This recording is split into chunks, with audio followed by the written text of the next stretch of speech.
It was about 10 years ago when I had the penny drop moment of how fat loss actually works and how people who look naturally thin can get away with seemingly eating whatever they want. And that was the magic of learning calories in versus calories out, learning about macros, and the relationship there between the quantity of what you eat versus its impact on your body composition. Previous to that, I had been overweight most of my young adulthood, or I guess my teenage years, my pre-pubescent years even. I started gaining weight when I was about 9 or 10 years old, and that continued all the way up until I was about early 20s, right? And I was constantly trying to lose it. All different diets. I would cut out most of the foods that I perceived as bad, and then I would regain all the weight rapidly through binge eating, and I mean like really serious binge eating. It was this complete feast or famine approach, and then there was always these different implementation methods. You had like these magazines at the time that would say this week, you should only eat like an egg a day, and anything else is evil and going to kill you. And then the next week they might say something like, actually, eggs, you can eat as many as you want. Or then the next week, the same magazine might publish something like, eggs are completely and utterly evil in all shape or form because they contain dreaded cholesterol, so avoid them, right? And the same kind of thing happens even nowadays with online content, right? With it doesn't matter whether it's to do with fasting, so eating at certain times, whether it's to do with sugar. Sugar is poison.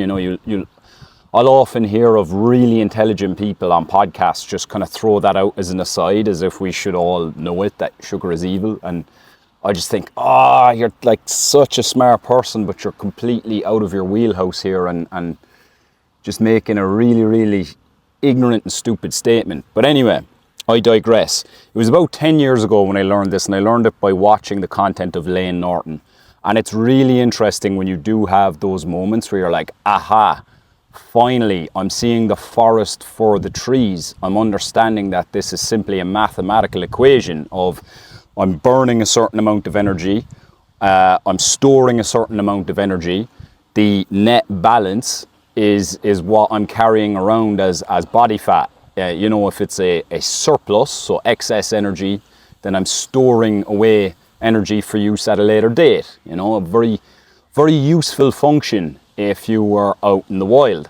Not so useful nowadays when we live in very comfortable, abundant societies, right? So this all just made complete sense to me. And if you've reached that point in your journey where you've done all of the mind frantically seeking out information, and you know what the good information is, and you're able to sort out the good from the bad, well, you don't anymore have a challenge of information, you have a challenge of implementation.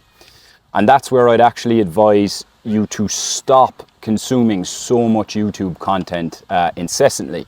If you find yourself doing that on any topic, not just fitness, then you are probably in a, that's more of a challenge of the mind. It's more of a, I suppose, an indication of rumination rather than it actually being that you're looking for information that you're lacking.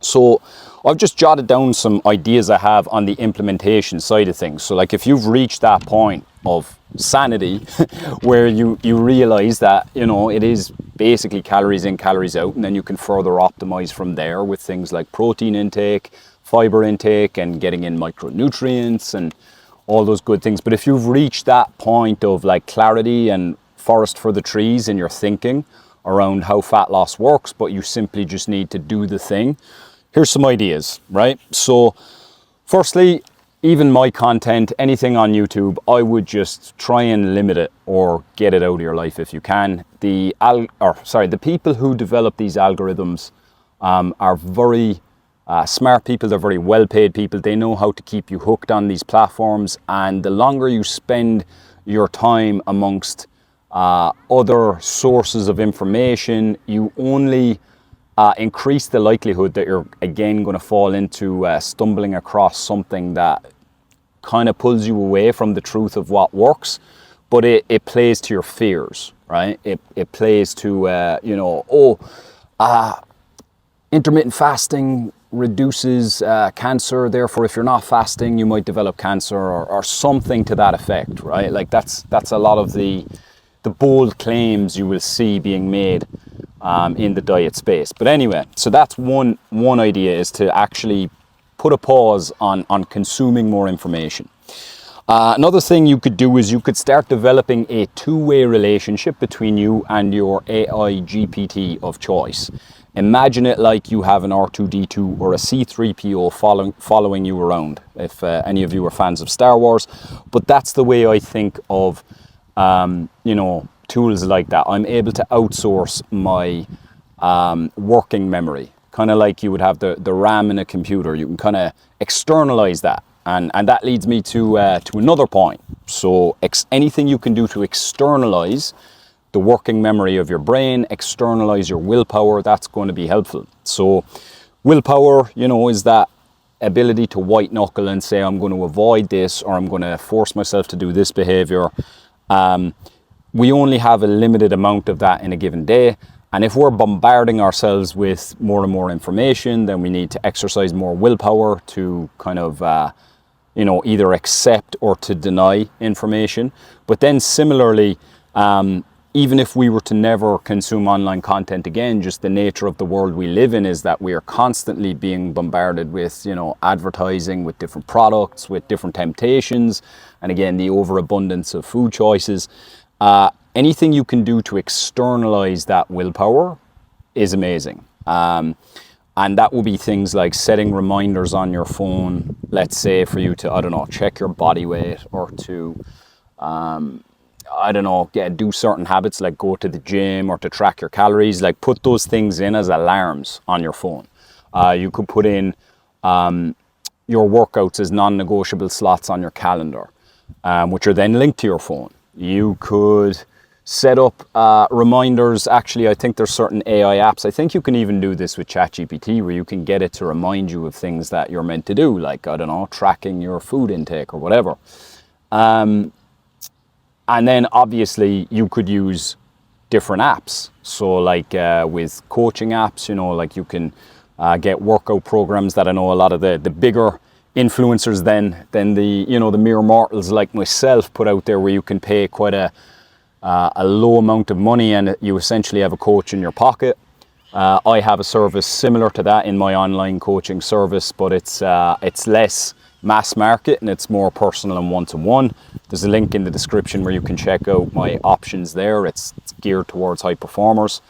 But essentially those are some of the ways that you can externalize your decision making, externalize your willpower. So like this all falls into the implementation category. And then to kind of contradict my first point I made about stop consuming information, you could allow yourself to consume some more information about the implementation, right? So not questioning the how do I do it in terms of fat loss, but more like the how do I implement it? How do I make that a bottom-up approach? So you could read books like Atomic Habits by James Clear. You could even read books on coming into the present moment, like The Power of Now by Eckhart Tolle. You could brush up on meditation, which is to build up more gray matter in the brain, so to build up this buffer between impulse and behavior. You could look at cognitive behavioral therapy. So like these are learning practical skills through information. I think that's useful. But the longer and longer you spend, delving around hypothetical, theory-based discussions and podcasts around nutrition or around training, the longer and longer I think that you're just giving yourself more deliberation, more opportunity to delay taking action. Sorry, I'm not jumping out of the screen at you. I just can sense that in this wind, my tripod is going to do a little kamikaze mission there off this bench. So I need to hold her. So now we are uncomfortably close. But yeah, that's probably a good time to close out the video. See you in the next one. Ciao, ciao.